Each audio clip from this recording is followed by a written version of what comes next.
Stop, you haven't subscribed to the channel yet. Subscribe now, we have new stories every day. Now let's go. Hello, my name is Joe DeFazio. This is the story of what I did to save my marriage. I have an average appearance, but my IQ is well above average. I work as a hotel porter. My wife and I are both 25 years old. I graduated from high school and studied restaurant management in college for 2 years. My wife, Mary, is very cute, not in a sexual way, but in a Mary Tyler Moore kind of way. She is very naive. She works as a waitress in the same hotel restaurant as I do. Many people enjoy teasing her. She always laughs and looks innocent. Many people enjoy teasing her. She always laughs and looks innocent. Sometimes, even when she realizes she's being teased, she acts a bit silly. It's no surprise that this often leads to bigger tips. She graduated from high school but didn't go to college. We met in high school. We were deeply attracted to each other, and that attraction never faded. We got married when I graduated from college. We rarely argue, and our interests are similar. I would do anything for her, and I'm sure she would do anything for me. I have to admit, I have a really bad temper.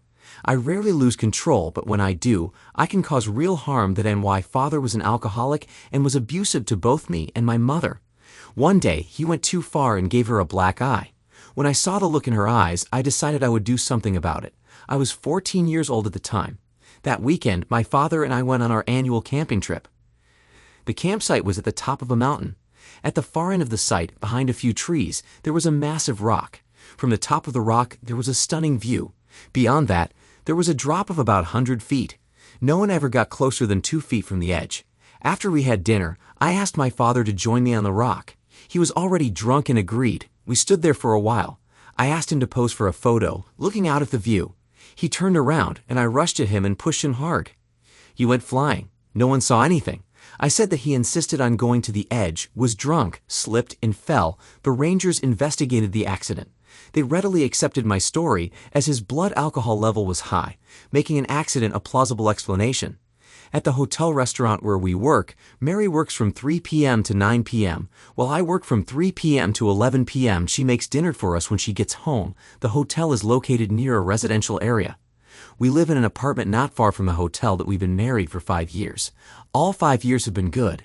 We've lived a modest life, earning enough money to set aside some for buying a small restaurant. One morning when we arrived at work, our boss, Bob, asked us to join him in his office. A major change had taken place. The business had been bought out, and there was a new owner. The new owner was Peter Orzini.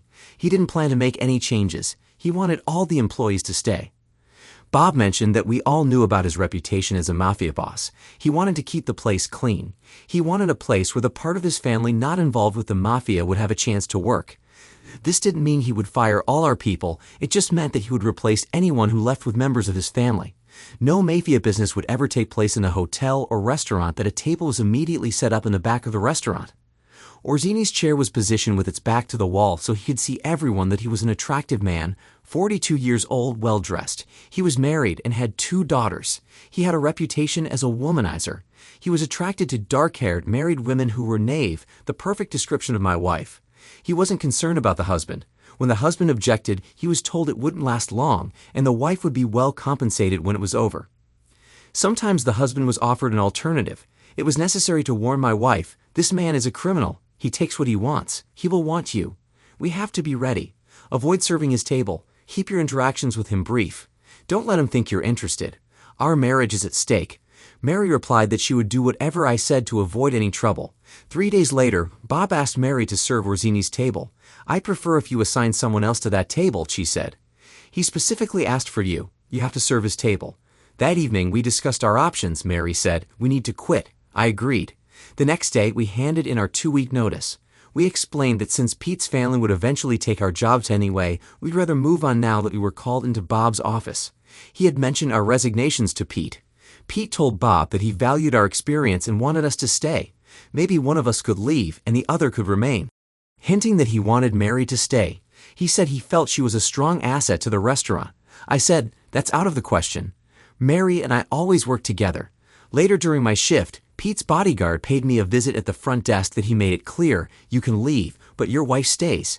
If Mary leaves, Pete will make sure neither of you finds work in any restaurant." I had no choice.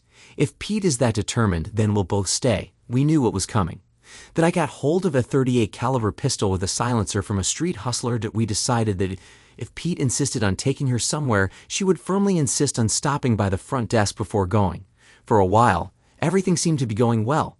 Mary was very professional when serving his table. She listened to Pete but didn't engage in conversations. A month later, she dropped a bombshell at dinner. "Joe, I need to tell you something. 2 weeks ago, Bob told me to deliver dinner to Pete's room. I refused. He insisted and said, 'You don't have a choice.' Pete asked for this. When I brought in the dinner, I was trembling. Pete asked me, 'Why are you shaking?' I told him the truth. I said I had heard about his reputation and was nervous about being alone with him. He smiled and said, 'You don't have anything to worry about. I've never pressured anyone for sex.' Then he asked me to sit down and talk for a few minutes. We were together for about 30 minutes. He never made any suggestive comments. He was the perfect gentleman. In the end, he gave me a large tip and thanked me. Since then, I've served him dinner about 5 more times. Sometimes I had a little drink while he ate his meal. I always stayed until he finished eating. He was always a gentleman. He always praised me for everything I did. I always left his room feeling good and confident that I had no problem being alone with him. Pete invited me for a drink a few times after my shift ended. I told him I need to get home and make dinner. It all seemed threatening, although it hadn't crossed the line, until today. That's when I learned how it all started. Pete asked Mary to sit down. He said that his wife was sick, and he often needed someone to accompany him on various occasions. The companionship wouldn't involve anything that might make Mary uncomfortable. It would be strictly platonic. He would double her hourly pay, and when it was all over, he would give Mary a large reward. Mary told Pete that she appreciated the offer, but she would like to discuss it with her husband first. Pete said, "Your shift is over. Go home. I'll be happy to talk to Joe." Before Mary could respond, Pete walked over to my desk. He asked me to join him in his room at the end of the evening. "Usually people don't turn down my offers or requests. I need to make you a beneficial offer." I didn't tell anyone that I was planning to meet with Pete, that I exited through the front door and came back in through the back entrance. No one saw me, and Pete's bodyguard let me into his room. Pete asked me to sit down. He said, "I have a request. My wife is sick, and I often need someone to accompany me. I offered to double your wife's pay so she would agree to this job." I replied, "I love my wife. You have a reputation as a womanizer. I have no intention of giving you the chance to seduce her." Pete said, "There's nothing you can do about it. Mr. Orsini, if you insist on forcing my wife to accompany you, unpleasant things will happen." "Do you still want Mary to accompany you?" "Yes, starting tomorrow." I stood up, pulled out my gun, and shot Pete in the head. Instantly turning to the bodyguard, I shot him between the eyes. Both died immediately. Then I placed both bodies on the bed, positioning them as if they were kissing. I left and walked home by the river. Along the way, I dropped the silencer in one part of the river and the gun in another. When I got home, Mary ran up to me and asked, "What did Pete say?" "He asked if you could be his escort." I told him, "You're pregnant. If you're always together, some people, including his wife, might think the baby is his. I suggested he wait until the baby is born before considering you as his escort." He agreed. Mary sighed with relief. Early the next morning, Bob called me. "Hell is breaking loose. They found Pete and his bodyguard dead in Pete's room. The cops are eager to talk to you. They're already on their way." I immediately told Mary what Bob had said. I told her, under no circumstances should you lie to the police. Just tell them the conversation with Pete exactly as you remember it. 2 detectives arrived. They questioned both Mary and me. She repeated everything she could recall from the conversation with Pete. My interview was much longer and more complicated. I told them the same thing I had told Mary. I added that the last thing Pete said was, "Call me twice and hang up if anyone comes asking about me." Anyone, even if I know them. They asked me, "Did you suspect that Mary and Pete were having an affair?" "No." "Are you sure the baby is yours?" "Absolutely." They kept asking questions about what I knew regarding Peter and Mary's relationship. I told them that, other than a boss/employee relationship, there was nothing else. They asked if anyone had inquired about Pete. Relationship, there was nothing else. They asked if anyone had inquired about Pete. No, no one asked about Pete. The last question surprised me. They asked if Pete and his bodyguard were in a homosexual relationship. I laughed and said, "Hell no, Pete was a womanizer through and through." That's where our conversation ended. After the police left, Mary asked me a lot of questions about the previous evening. After our talk, I doubt she thought I had anything to do with those deaths. The next day, we both went to work. Bob told us Pete's brother Tony is inheriting the hotel and restaurant. He doesn't have much interest in running the business. He plans to let me continue managing it. As long as things are going well, he won't make any changes or sell a hotel restaurant. That evening, as I was walking home, a car pulled up beside me at a corner. A tall, broad-shouldered man got out and said, "Mr. Orsini would like to have a word with you." I got into the car. He shook my hand and said, "Mr. Orzine would like to have a word with you." I got into the car. He shook my hand and said, "I'm Tony, Pete's brother." I replied, "I'm very sorry for your loss. Pete was a good man." Then he continued to question me about everything that happened the night of the murder. I told him the same story I had told the police. He was particularly interested in whether any men had been hanging around the lobby.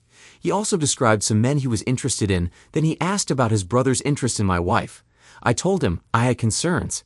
Pete had a reputation as a ladies' man. He also had a thing for married women. My wife is pregnant, so I was hoping that would discourage him. It seemed like it did. I kept a close eye on things but wasn't overly worried. "Well, if my brother had made a move, what would you have done?" "My wife and I would both have quit our jobs and moved. I was afraid of Pete. My brother never forced his attention on anyone. He enjoyed seducing women. That's what excited him. He always chose a knave married woman. He liked the game. Once he succeeded, he would soon abandon her." Pete's wife knew about this. She allowed it. He would pursue women for as long as it took, always chasing multiple women at the same time. Sooner or later, he would succeed. My answer seemed to satisfy Tony. He said he hoped that both my wife and I would stay at our jobs and that I could feel safe. He wasn't interested in married women. He asked me to pass along any information I might learn about Pete's death. I said I'd do anything to help find the killer. Then Tony asked the driver to step out of the car. He asked me if I had ever seen anything that would make me believe Pete or his bodyguard were gay. I confidently said no. He then asked, were there any gay men hanging around the hotel that evening? No, but sometimes I suspected that Bob was gay. That's where our conversation ended, and I went home. That I told Mary about my conversation with Tony and asked her to keep an ear out for anything that might help identify Pete's killer. Tony would sometimes stay at the hotel. He always wanted to talk to me. We gradually got to know each other. I started to like him. He was a pretty regular guy. From rumors, I learned that he had taken Pete's place as the mafia boss.